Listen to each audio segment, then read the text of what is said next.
불이야! 불이야! 서기 64년 7월 18일 거대한 로마 제국의 수도인 로마 시내 한복판에서 불길이 치솟았어요.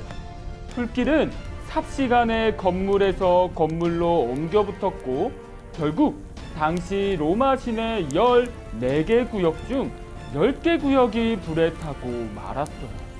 이 일로 인해 시민들은 크게 분노하며 당시 황제였던 네로를 원망했어요.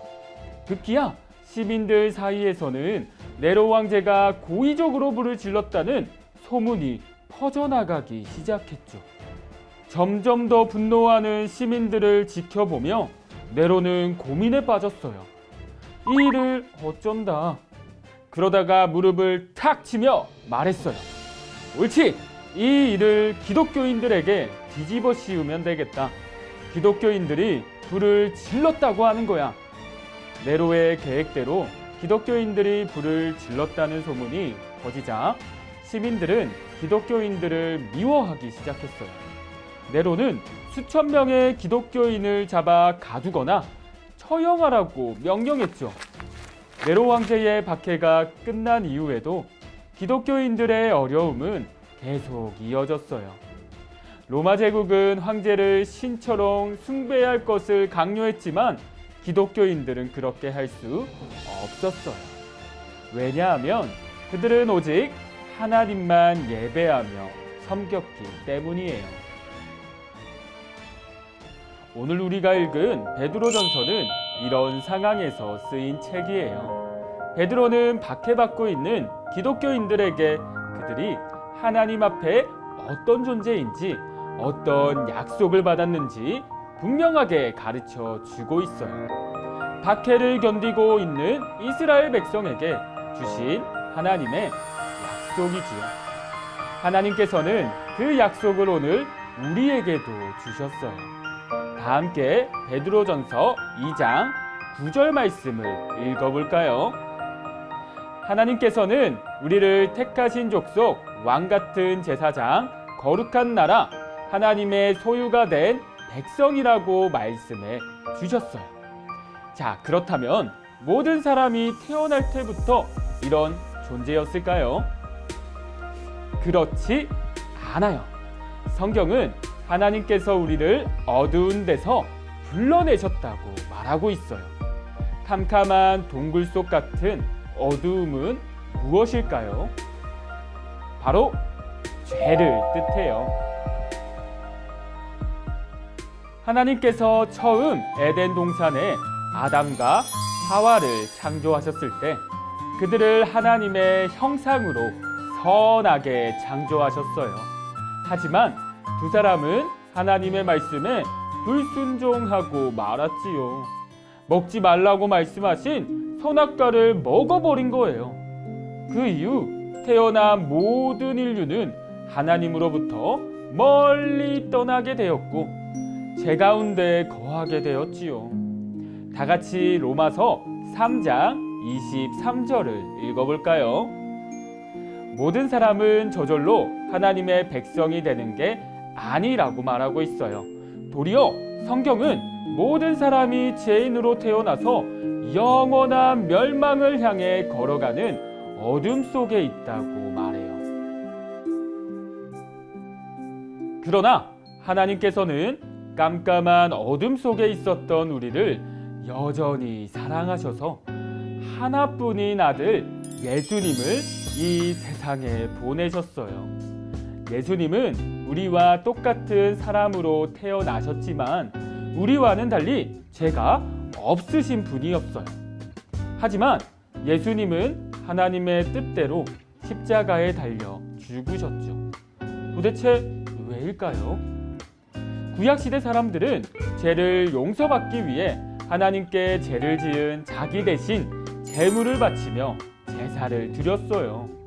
예수님은 죄로 인해 죽을 수밖에 없는 우리를 대신하여 제물이 되셨고 우리의 죄를 대신하여 십자가에서 죽으신 거예요. 이것을 조금 어려운 말로 대속이라고 해요. 다른 사람의 죄를 대신 받았다는 의미예요. 우리가 하나님의 백성이 될 수 있는 유일한 길은 우리의 죄를 대속하신 예수님을 믿는 거예요. 그를 믿는 자는 부끄러움을 당하지 아니하리라. 베드로전서 2장 6절 말씀. 예수님이 나를 죄에서 구원하기 위해 십자가에서 죽으셨다는 것을 믿을 때 우리의 모든 죄는 용서를 받아요. 그리고 하나님께서는 우리를 더러운 옷을 입은 죄인이 아니라 깨끗하고 눈부신 옷을 입은 하나님의 백성으로 삼아 주신답니다. 자, 그렇다면 우리가 하나님의 백성이 되면 이전과 무엇이 달라질까요? 먼저 하나님의 백성은 하나님과 친해져요. 본래 죄인인 인간과 하나님 사이는 원수지간이에요. 곧 우리가 원수 되었을 때에 그의 아들의 죽으심으로 말미암아 하나님과 화목하게 되었은즉 로마서 5장 10절 상반절 말씀. 그러나 예수님의 죽으심으로 인해 우리는 하나님과 화목하게 되었고 하나님의 소유가 된 백성이 되었어요. 하나님의 백성이 된 사람은 언제든지 하나님께 다가갈 수 있지요. 하나님과 아주 가깝고 친밀한 사이가 된 거예요. 둘째, 하나님의 백성은 영원한 생명을 얻어요. 사람이 죽으면 어떻게 될까요? 끝일까요? 정답은 아니에요. 모든 사람은 하나님의 심판을 받게 돼요. 죄인은 영원히 멸망 가운데 살아가게 되고 하나님의 백성은 영원한 하나님의 나라에서 살게 되지요. 죄인이었던 우리 모두는 영원히 멸망할 수밖에 없었어요. 하지만 예수님이 우리를 죄에서 구원하셔서 어두운 사망에서 영원한 생명으로 들어가게 하셨죠. 그러므로 누구든지 예수님을 믿으면 이 영생을 얻게 돼요. 셋째, 하나님의 백성은 사명을 받아요. 사명이란 하나님께서 나에게 맡겨주신 임무예요. 이는 너희를 어두운 데서 불러내어 그의 기이한 빛에 들어가게 하시니에 아름다운 덕을 선포하게 하려 하심이라. 베드로전서 2장 9절 하반절 말씀. 이 말씀에서 아름다운 덕이란 복음의 기쁜 소식을 말해요. 복음은 예수님이 우리를 죄에서 구원하기 위해 십자가에서 죽으시고 다시 살아나신 것을 믿으면 영원히 하나님 나라에서 살게 된다는 기쁜 소식이죠. 하나님께서는 우리만 구원받기를 원하지 않으세요. 모든 사람이 죄로부터 구원받기를 원하시죠. 그래서 우리에게 아름다운 덕, 즉 복음을 전하는 사명을 주셨어요. 여러분의 가족 중 아직 예수님을 알지 못하는 사람이 있나요? 학교나 학원에서 만나는 친구들 중 아직 교회에 나가지 않는 사람이 있나요? 여러분은 하나님의 백성으로서 그들에게 복음을 전할 사명이 있어요. 하나님께서는 모든 사람이 죄에서 구원받아 영원한 하나님의 나라의 백성으로 살기를 원하시기 때문이에요. 우리는 하나님의 백성이에요. 초대교회 교인들은 네로 황제뿐만 아니라 이후 다른 로마 황제들로부터도 많은 환난과 박해를 겪었어요. 하지만 그들은 그 모든 믿음의 시련을 잘 인내하며 견뎌냈지요.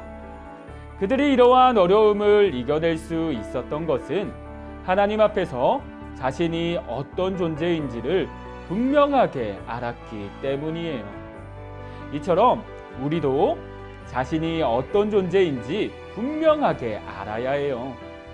예수님을 믿는 여러분은 하나님께서 선택하신 하나님의 백성이에요. 우리도 때때로 하나님의 백성으로 살고자 할 때 세상에서 어려움을 겪을 수 있어요. 그럴 때마다 여러분이 하나님의 소유가 된 하나님 나라의 백성임을 기억하고 어려움을 이겨내며 예수님을 알지 못하는 사람들에게도 이 복음을 전하는 여러분이 되기를 간절히 바랍니다.